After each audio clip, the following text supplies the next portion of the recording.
And welcome back to Massholes with Mikes. We're got a little basketball episode this time because if you haven't been paying attention, the Boston Celtics went on a massive turnaround. I know we did an episode right around the trade deadline. Massive turnaround. Uh, and they are up 2-0 on the Brooklyn Nets right now in a series that a lot of people were really, hammering the upset pick. They thought Brooklyn was going to come in and with Kevin Durant and Kyrie was going to get his revenge at TD Garden in front of an actual packed house. So far, the Nets have played probably about as well, outside of Kevin Durant, about as well as they could have in 2 games. Their role players are playing out of their mind, especially Goran Dragic, who I absolutely – now, I want the record to show. I want Goran Dragic on the Celtics, and I wanted him on the Celtics when he was on the buyout market. I hate Goran Dragic with a passion. I hate facing him. That's why I wanted him. I'm so sick of facing that man. But anyway – they're getting about as good performances as they possibly could from their role players, and they're down 2-0. Now, they could easily be up 2-0 because they had the lead with seconds to play in game 1, and they had a 17-point lead in game 2.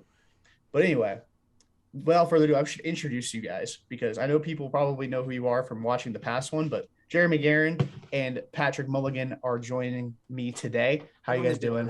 Twice, so I appreciate it. reintroduce Pat. How you guys doing today? Good. How about you? I'm doing all right. I should put the Horford jersey behind me. Y'all see the N'Keal Harry jersey. I almost put on Jared Sullinger jersey for this. I thought about wearing my Horford jersey to at least counter the fact I'm wearing a Kansas City Royals hat to talk about basketball. But hey, Jason Tatum's from Kansas City, right? St. Louis. St. Louis. St. Louis. Should have got a Cardinals hat. But the Celtics are up 2-0 in the series. I don't think they've played particularly well for large stretches of these 2 games.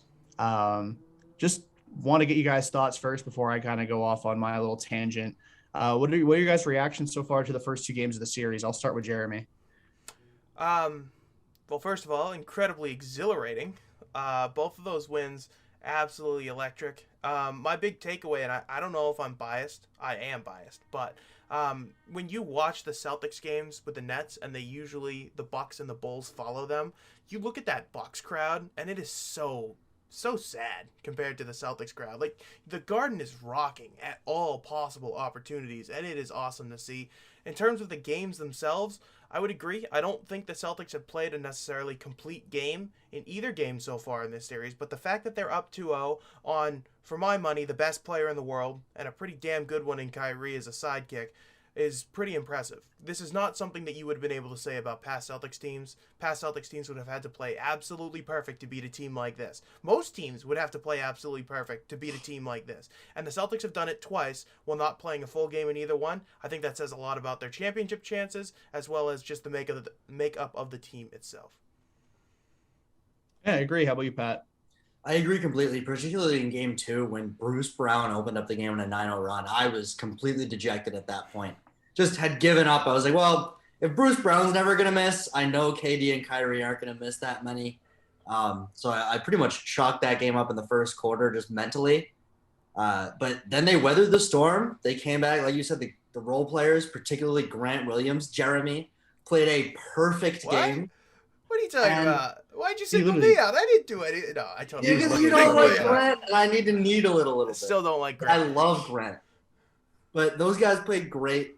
Peyton Pritchard, on the train to the game, I turned to Kyle and said, Peyton Pritchard's going to win this game in the 4th. And he goes, if Peyton Pritchard's on the floor, I'm leaving. And then he drilled that step back 3, and I just lost my mind. But those guys are playing amazing. And even if Tatum and Brown aren't doing their best, it seems like the supplementary players around them are a lot better than the supplementary players for Brooklyn right now. Which is weird to say, though, because by all accounts, I mean, Dragic just had a good couple of games. Yeah. Bruce Brown, like you said, Bruce Brown started off the game on a 9-0 run by himself in game 2. I still don't know why they haven't gone to either Aldridge or Blake, at least for a little bit, because I think that's hurting them. But we can get into that in a second. Patty Mills hasn't played a ton, but for the most part, I think Claxton's been more than serviceable everywhere but the free throw line. Like, you're getting what you need. They're not getting Drummond's what they been pretty need. good too. He's getting a lot of offensive rebounds. Exactly. Especially in game 2. They're not getting what they need from their stars, specifically Durant. But that's not it's something crazy I would have Durant, thought. Even in game 2, Durant shot terribly, but he scored 27 points on 17 shots. You know what I mean? Like, that's not terrible. No, it's not. It's just when you see that 4, because he took 20 Yeah. free throws is the real thing. But yeah. I heard this from Skip Bayless of all people, and I went back. I went back to watch it to kind of like confirm it, sort of. Kevin Durant is shooting like somebody who knows the shot's not going in when he lets it go. Like when I say I've never seen Kevin Durant this rattled before. Like he looks like he's completely just perplexed at the defense that they're throwing at him. He hasn't adjusted at all. He's still like just taking his shots, and like I said, he doesn't look like a man that's confident in that shot going in. He even missed 2 free throws in a row. He went to the line, and I think the Nets were up 5, I want to say at the time. Like you have a good chance to make it a 3-possession game, and he goes and bricks 2 free throws. Like he never does that. He is so rattled right now. And I mean the series is shifting back to Brooklyn. I'm sure he'll have a little bit more success in front of the home crowd. Maybe. I mean, the Barclays Center is never necessarily bumping either. So maybe not. But the way the Celtics are defending Durant, particularly Tatum, like I think Tatum offensively outside of his 10 assists was pretty terrible the entire game. Until those couple shot, that little burst at the end of the first half and that little burst at the end of the fourth quarter. He was awful everywhere else on offense outside of passing the ball.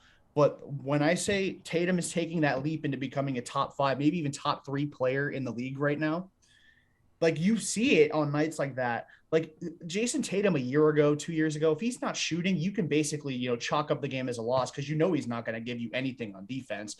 Because he in a lot of sense, I love to tie everything back to baseball, but he's like Rafael Devers. When Devers is hitting, his defense is great. When he's not, his defense is bad. Tatum is the same way with his shooting and his defense, but he was awful in game 2 shooting the ball and basically flawless on defense. Like that man is transcending into a top 3 player. He's a killer right now. And he even hit the dagger at the end. And you got to talk about how challenging it is to defend Kevin Durant for 4 quarters. He's doing that and then still has the energy to nail the biggest shot of the series to that point in 2 games in a row. I know he was much more efficient in game 1, but that man is, I know Brown really carried the load in the fourth quarter, but I still think Jason Tatum, because of his defense, because of his playmaking, was the most impactful player on the floor in game 2. So, Absolutely. Yeah, I was just going to say, this is a stat from someone named Hoops Empire on Twitter. I don't know if you guys saw this, but Jason Tatum has guarded 168 possessions so far in this Nets series and has held opponents to 16 points on 8 of 25 shooting with 10 forced turnovers and 3 blocks, 2 of those blocks on Kevin Durant. And I know we talked about it. I'm going to re-emphasize it here. The job that the Celtics are doing on, as I said, in my opinion, the best player in the world right now.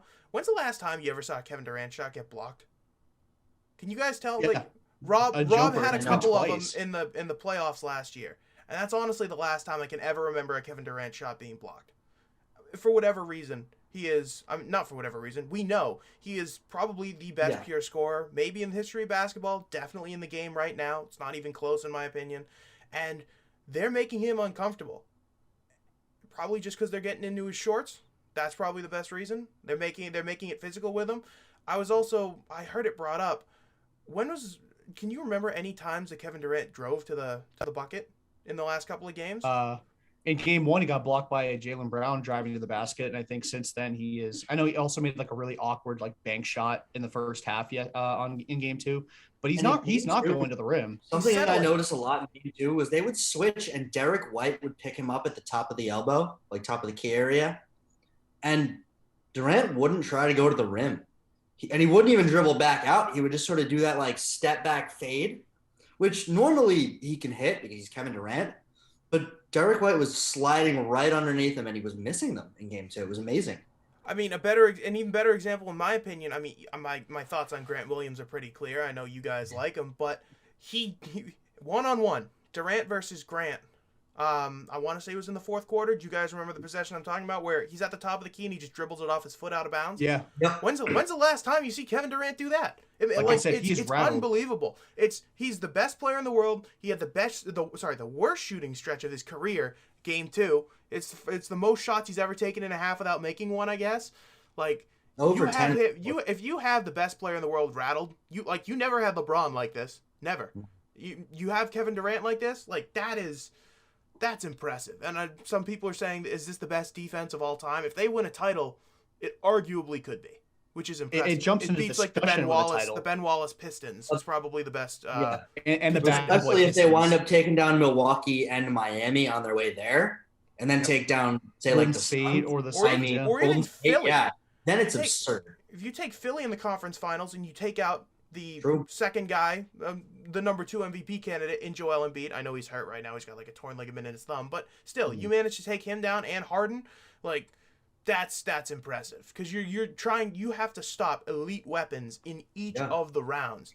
And there's something to be said for that. But yeah, the defense, it starts on defense, in my opinion, because like we've said, they haven't been really consistent on offense for 4 quarters yet. I mean, the fourth quarter in game 1 was just butt cheeks. And then the start of the game, I'd say the entire first half, now Pat would know better than I would, entire first half maybe up until like the last 3 minutes when they went on that run. I was going to say the first 21 minutes of the game were brutal. Yeah, when like the first time they showed like real life on offense was when Tatum had that little burst where he got the turnover and the dunk and then hit the 3. That was the first time that they seemed like they actually had life. I know they had little spurts like when Grant went on the 9-0 run and then Smart went on the 6-0 run. Like they had little spurts, but they didn't really seem to be clicking in any capacity until there were about 3 minutes left in the first half.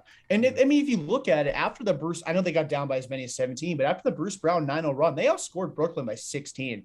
Like they are just tormenting the Brooklyn Nets on defense. And right now, like we talked about how they're guarding Kevin Durant, Kyrie Irving was 1 for 7 in the second half of game 2. Talk about somebody that went invisible. Like you held 2 of the most gifted scorers for their position in the history of the league to 1 for 17 in the second half of a game that you honestly had to win that game. Like the way it was trending, like Brooklyn could have, if Brooklyn wins that game by 25 or 30, like it was trending, you're toast. It probably comes back. I mean, it would obviously come back to Boston for game 5. I think you would have ended up losing in 6, but they were able to. I don't know about that. I heavily believe in this team. I wanted the Nets, and I think I was talking about this with you guys before. I wanted them very, very, very badly because I wanted to send Kyrie home, even though I wasn't playing. Still can do it. You did bring up Irving though, Jordan. Like what we didn't get to talk about it earlier, but how about his antics in game 1? What do you guys think of that? I have my thoughts. If he didn't say like 2 days before game 1, like I just want to bury the hatchet. It's been 3 years. I'm in Brooklyn now. Let's think about all the happy times because there weren't very many of them, especially after the first season. There were plenty in the first year. The second year, not so much. But if he didn't say all that before game 1 and his answer after game 1, where he's like, I'm just matching their energy and I'm going to do that, as long as, like, I don't agree with it. I think that is very childish behavior to just just start flipping people off in the crowd. I think in a lot of cases it can be kind of funny, especially after like you hit a big shot, you like flip the crowd off. Like I remember Andrew Ferentz did it in 2011 in Montreal. He like scored a big goal and he flipped the crowd off. Like I think that was funny. And Kyrie honestly kind of had I don't want to say a right to do that in game 1, but like he's like almost single-handedly brought them back and won that game for them. You flip the bird to the crowd. I thought that was kind of funny, but like I said, a few days before being like, well, can we bury the hatchet and then go out there and have this antagonistic behavior? Like you're bringing this to yourself and you deserve to get booed. You deserve to get the chance and everything. I liked his answer though after game 1. I just wish he didn't say what he said before game 1. Yeah, Jeremy, as I know you know me. I love it. I'm here for all the smoke. I want all of it all the time. Granted, I obviously side with the Celtics. And I think the Kyrie sort of building of his own narrative that he's like some victim or some, that's hilarious and goofy. And I don't agree with that. But the whole like antics in game, getting into it with the crowd, specifically the double bird behind the head, was hilarious at the inbound. That I laughed out loud when I saw that. Granted, there's kids there, and I understand that it needs to be a little bit calmer. When I was at the game Tuesday, I was not using any foul language directed at him. I was yelling at him, but no foul language. But particularly the birds behind the head, I was a big fan of. I mean, so I'm with you, Pat. I thought it was funny. I'm a little bit surprised at the punishment that he got. I know $50,000 is the most that you can get fined, but if any other player in a different sport, like let's take this to baseball. a notoriously stodgy sport. If Aaron Judge spent the entire game grabbing his crotch, telling Red Sox fans to suck his thing as during the game multiple times, it's not just one where you get like really mad and you decide to do something, you're like, all right, let's reset. Like he was doing it for the entire game. I was a little bit surprised that he only got $50,000. I think that if it was in baseball, you would have gotten suspended for a couple of games, or at least one. You theoretically could have fined Kyrie for each individual incident. Yeah, he got fined $50,000 for foul language in the post-game press conference, for obscene language directed at a fan, for the middle fingers, and then also there was one other thing. I think I could be wrong. He yelled at the kid from like Weymouth or whatever in the locker room heading in. Remember, he was like, So you theoretically could have fined him for each individual incident, which would have probably been over $50,000 if they had done that. But yeah, I mean, like I said, if he didn't say what he said before game one and his answer after game one was just, I'm just matching their energy, and I'm going to do that the entire series. If they're going to give it to me, I'm going to give it right back to them. You know what? Fair enough. I don't like that kind of behavior generally in a lot of cases, unless like you hit a huge shot and you've been getting booed all night and you have that moment where you're just like, hey, and you flip everybody off. Like, I think that's funny, but for the most part, I think that's just childish behavior. I was surprised that he was allowed to keep doing it. I thought that, first of all, he's damn good because he fed off of it in game one. But game two, he was a complete no-show. So I don't know if I don't think the crowd got to him. I don't know if the fasting thing got to him, because it's very impressive to see him leave the tunnel to go eat and then try and come back and play. I don't know how he did that. He was worse after he ate. It was because he looked good in the first quarter, and then correct me if I'm wrong. I know awful after. Jalen also observes Ramadan. Do we know if he's doing this as well? Is he doing the fasting thing? I think he is doing. I believe fasting. so. I don't know. Not 100% sure, but I believe I read. Okay. They were both doing. So I mean, I thought that game two he was going to be up to more of the same tricks. Part of me wonders if the NBA told him, look, we're giving you a slap on the wrist now, but you do this again, you're going to get suspended. It wouldn't surprise me in the slightest, because I was expecting the same thing from him on Wednesday night, and he didn't give it at all. That wouldn't surprise me at all, and I think that's probably a good way to go about it if you're the NBA. Yeah. Give him the medium, like relatively small fine, and give him the fair warning of, hey, like this can't continue. Because I genuinely thought that the crowd on Tuesday was a little bit more tame, directed at him. I mean, they booed every time he got the ball. A couple Kyrie sucks chants, but it wasn't anything near what I saw on the broadcast on Monday or on Sunday. That was electric in game one, though. That was fun. And I liked him going back at it with the fans, because I think the fans also fed off of it. So as much as he was trying to match their level, they were coming right back at him. Yep. He is quickly etching his place on the Mount Rushmore of Boston sports villains. I think he's very close right now. I think he's borderline top 5. He does a couple more things. He may have a chance to be like 1-2 with A-Rod, which is basically, in my opinion, the number 1 right now still. I think he will forever be the number 1, unless Kyrie does something so over the top. I mean, LeBron's up there too. Yeah, LeBron's exactly. And it's a great subplot to this series, because you knew that this was going to be the most hyped up, the most anticipated first-round matchup anyway. They face each other in last year's playoffs. You got all the star power on either side. But then when you reinvigorate the Kyrie versus the fans thing, because he said, like Jordan said, he said that he moved on. It was clearly a crock. He's back at it again, and it's very, very funny to watch. It makes me feel really happy that they're up 2-0, because if this was 1-1 heading back to Brooklyn and Kyrie's motivated, this could be a long series. And I think if the Nets win this series, which I still think there's some possibility there, if the Nets win this series, I think Kyrie skyrockets to 1-2 immediately. Yeah, for sure. Absolutely. His antics are going to be, on another planet if they end up eliminating the Celtics again. Because he already stomped on Lucky last year in the playoffs, beating which I didn't Romeo have that Langford. problem with. I don't really necessarily care either. I don't either, but I love the meme. I think it's hilarious. I think I'm in a group chat with somebody who like pretends to be like a Lucky personality, and he tweets about it every single game. Is this Kyle? But no, it's not. Kyle does that. It's not Kyle, but yeah, I mean, his antics will be on another planet if they eliminate the Celtics again. Absolutely. But I think we should move on and talk about some of the news that broke. Honestly, what was it? A couple hours before we started recording, about Robert Williams barring a setback, will be used in limited action in Game 3. When I put up our topics for today, I said, should the Celtics just save Rob at this point? Well, clearly they're not going to. So I don't think we should even discuss that question. We should just talk about Rob Williams playing and what kind of impact we think he's going to have. And I'll start with Pat on this one. Yeah, I initially was going to say don't play Rob at all in Game 3. Just a personal thing, I wouldn't do it. I also am a proud member of the Church of Ime Udoka, so I will not question the man and anything he does at this point. Ime is becoming a little L. Ron from Hubbard. The Church of Chet real quick. It's becoming L. Ron Hubbard with Ime Udoka. We're all just blindly supporting everything he does. Absolutely. But I think, limited action in Game 3 could be a good thing. Short stints. He's been pretty injury prone in his career. You'd hate to rush him back out there. I would really hope that they don't play him more than 20 minutes in Game 3 or Game 4, honestly, no matter how Game 3 goes. I want They've him. Shown sorry. My bad, Pat. My bad. They've shown that they can win without him. And in order to win the future series, specifically like the conference finals and finals, they're absolutely going to need him. So unless they lose the next two, I wouldn't be pushing him past like 25 minutes.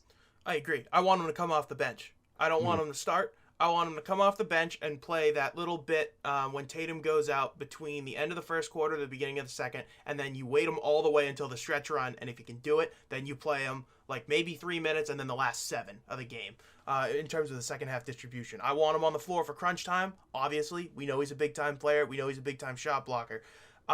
Totally agree with Pat. You got to play the long game with this guy. I think it's interesting the way that Woj and Shams both tweeted about it today, which is that he intends to play. That doesn't necessarily mean that the Celtics are clearing him to play. It means that, yeah, he might be cleared, but he wants to play in this game. Very interesting language there, because you know that both of those guys are definitely in bed with the agents when it comes to this type of thing. So maybe they're getting something from the Rob camp that says, like, no, he wants to play in this game.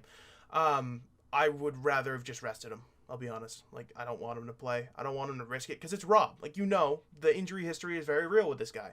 And as Pat said, let's say you even forget the conference finals and the finals. You could go in a row against Giannis / Brook Lopez, whichever one Horford doesn't take. It's probably going to be Lopez, so that way he can get more boards. And then you're going to get, Bam? And then Ayton? Or Draymond, yes, or Embiid. Like, you need Rob against all of those guys. What, no shot that they face Rudy Gobert? Clint Capella? Clint Capella and the Hawks? Who knows? But yeah, I Rudy Gobert is a pick assist merchant. He's a screen assist merchant, so I'm not scared. Shot contest merchant, thank you. Yeah. I'm a little bit annoyed that if he wants to play that badly, I respect him for doing it. I love guys who will suit up in the playoffs and go and play through injury. It's all about pain tolerance at this point for him.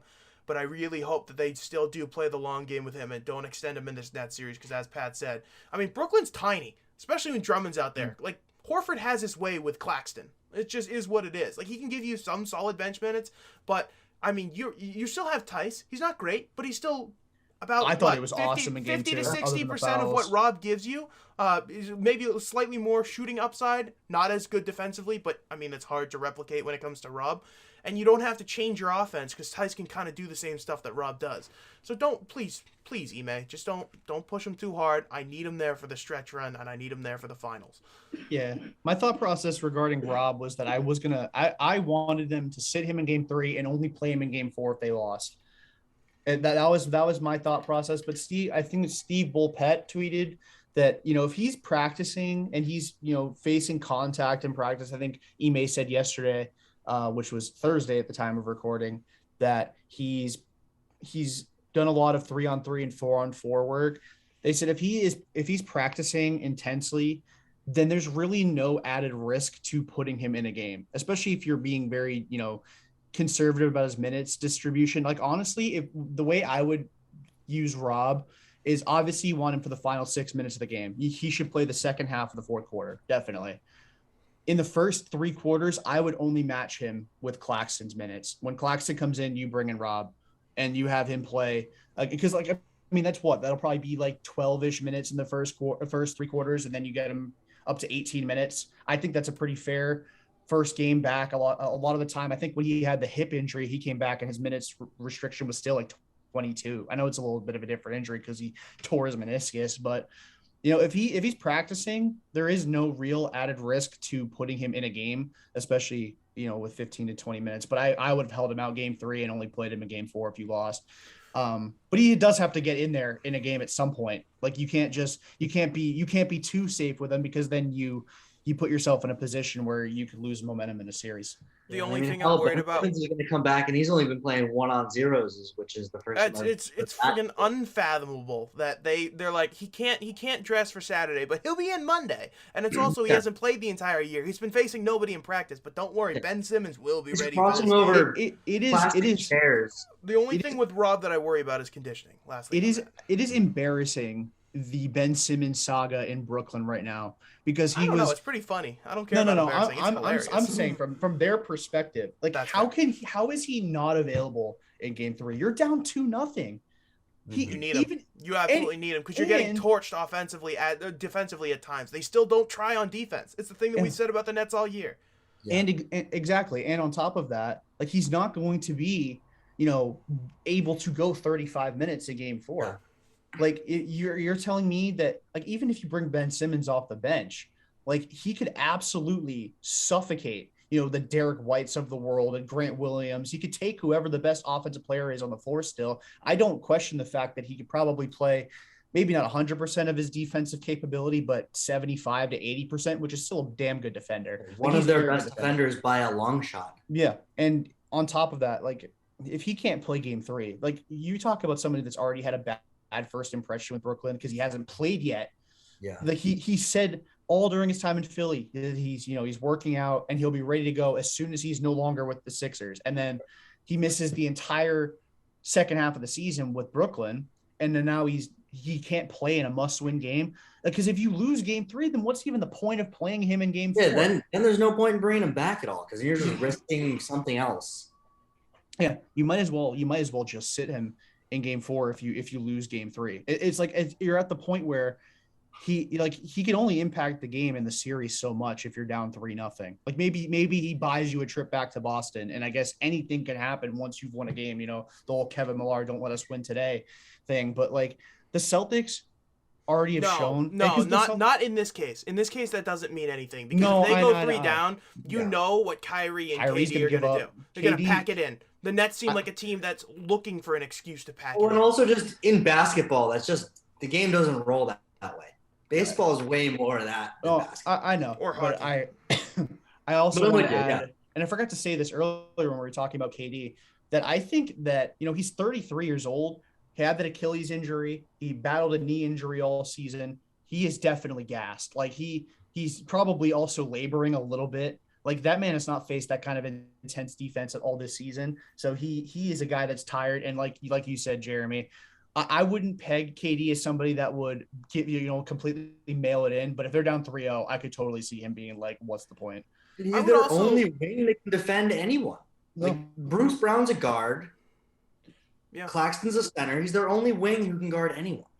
And Durant isn't even I doing would that. say, though, I don't know if necessarily Durant is gassed. I think his conditioning is good enough. I think he can still run. I just think he's frustrated. I think he's frustrated and he's rattled at this point because he can't get a clean look at the basket, no matter what he tries to do. It's how many times have we seen somebody just come down and slap as he's trying to bring the ball up from his shooting pocket, and it's just going the other way. It's insane. Like I've never seen Kevin Durant look so out of rhythm. Exactly. Like I've never seen him so off his game as he is right now, and it's if he goes down 3-0, he's going to be coasting to that finish line. Let me tell you. I want to ask, because I know we wanted to keep this relatively short, so we'll go a little bit about this last point. Is the series already over, up 2-0? And I'll start this one because I haven't started the other two. And I think I'm gonna play it safe here. It's not a series. The series isn't over till the road teams won a game. Because Brooklyn could easily, because they could have won the first 2 games of the series. They're at home. I know Ben Simmons is coming back game 4. He's still going to be a positive impact on them, at least defensively. If they win game 3 with Ben Simmons coming back in game 4, they could take the series back to Boston, split it 2. And, anything can happen in a best of 3 at that point, especially with the talent that Katie and Kyrie possess. I'm going to say it's not over yet, but it's very close. It's very close. Like Sherrod Blakely said after game 2 that they basically have snatched Kevin Durant's soul at this point. And if they keep him bottled up in the first half of game 3, they're going to take his heart too. And then it's over. I think the series could be over at halftime of game 3, but I'm not going there yet. Yeah, I agree completely. It's not over by any stretch of the imagination. You have 2 of the most talented basketball players in the history of the game on the other team. They can easily both go off. Granted, we've seen that they both need to go off for them to win a game, but the idea that they can't do that four times in the next 5 games, they could do that in a heartbeat. So I'm not writing them off, but I agree. If the C's win game 3 in Brooklyn, I think I'm willing to place that bet. If they're up 3-1 going back to Boston, it's over too. I don't think Brooklyn can win 3 in a row. Yeah. I find Especially it hard to in Boston. I can't see the Celtics losing 2 in Brooklyn. Not the way that they're playing, especially not the way Brooklyn's playing. If they earn even a split, this thing's done. I concur that you can't say it right now because of the high-end star power of the Nets, but I think it's really an indictment against maybe Durant because, I put a lot of things at the feet of LeBron. I think he is the GM when it comes to things revolving around the Lakers. I think Durant does a similar thing with the Nets. They wouldn't have traded Harden without his say-so. This roster construction sucks. Like, you need career nights from Durant and Irving just to beat the Cavs, almost. Like, they both need to have amazing games. And they barely beat Cleveland. Exactly, that's what I'm saying. Exactly. And on paper, this team looks good. Dragic, Curry, Brown, Claxton as a backup center, Drummond getting rebounds. It should be better than they are, to be honest with you. And Kyrie is lamenting the fact that they didn't get enough time to kind of gel as a complete unit. Whose fault is that? Yeah, I know. Whose fault is that? Like, come on. A little on the nose there, if you ask me. Like, I agree. Series is not over. Both of those 2 still scare the hell out of me. And the last note from me before we end this is that Scott Foster and Tony Brothers are on neither one of the any of the 3 games tonight. So they're gonna be in one of the games tomorrow. The Celtics and the Nets are the primetime game on ABC with the 3-man team of Van Gundy, Breen, and Jackson. Gonna be primetime national television. I would bet any amount of money that I have right now that Scott Foster and or Tony Brothers will be on that game with a specific mission. Hey, Scott, this is Adam. Get this series to 7 games because they need it. It's the most viewed first-round game in 20 years or something like that. Game 1. 7 million viewers, I guess. I don't know if it's 20 years, but it's been a while since it's been that well rated. The refs will have a hand in this. You think the refs have been bad so far? They're going to step it up in Brooklyn. They're going to step it up so much. I keep trying to tell Jeff this. As bad as you think they are, wait until they get back to Brooklyn. They're going to be that much worse. And you just got to accept it. You can't complain. That's my biggest gripe against the Celtics. They bitch a ton, and they really got to stop, especially Tice. Shut up, dude. You don't have the skill to be yelling at it. I know there's a war on you, and I don't give a crap. The only people who I even want to see half complaining are Brown and Tatum and Udoka. Everyone else should shut up. I'll let Marcus get in there too, because oftentimes he gets called for fouls just because he's like the Patrick Beverly of the team, but he usually plays pretty good defense. Like the foul that I know that the broadcast team was like, oh, maybe they'll look at it as a flagrant on Claxton because he wound up. That was a clean block. No, like he didn't touch him. He got him with a body afterwards, though. It was a foul. Yeah, I guess he got ball. If Sam Hauser gets in the game, I'll let him complain all he wants. Sam Hauser. If he gets in the game, something's either very good or very, very bad. And so he can do whatever he wants. It's fine. My last thought on the series right now is there was so much hype, and like I said, a lot of people were buying into the idea of this being like a pseudo upset because I know Brooklyn, if they won the series, like let's just say they split in Boston, like I wouldn't have been that shocked. If Brooklyn won the series, I wouldn't have been as shocked as I think a lot of the green teamers would have been. Because Brooklyn is still a talented roster and they have 2 of the best scorers of all time at their positions. But they're a 7 seed for a reason. Like, do you really think that they could win 4 of the next 5 games? I don't think so. Like, when was the last time they won 4 or 5? I don't think they want to. Against good teams. Mm-hmm. I think they're toast. I think they're done. I think they want to get into the off season. I think they want to find a new method, like a new game plan. Trade Simmons for somebody else. Yeah, get rid of Simmons again. Get rid of Steve Nash. I mean, Kyrie Irving said when they hired Nash, they didn't even need a D'Antoni coach. is circling the drain on that one. I guarantee that. D'Antoni's like, let me get in on this because he was an assistant for Nash last year. And, I mean, the guy, I think, did you guys see the dry erase clipboard of Steve Nash uses like 15 dry erase markers so that it was a guy holding a basketball, a stick figure holding a basketball. It says Kyrie, bucket, win, or something like that. Kyrie, I'll send it to you guys. It was pretty funny. But yeah, he has no sense of in-game adjustments at all. Like, he doesn't do anything. So yeah, I agree. I feel like we see this a lot of times with legendary players. Like Steve Nash is one of the best point guards ever. But like some people, you have to be. Stephen A. Smith said this, and I know he lately, the last couple of years, has said a lot of things that are just like so wildly inaccurate when he's talking about a lot of the games.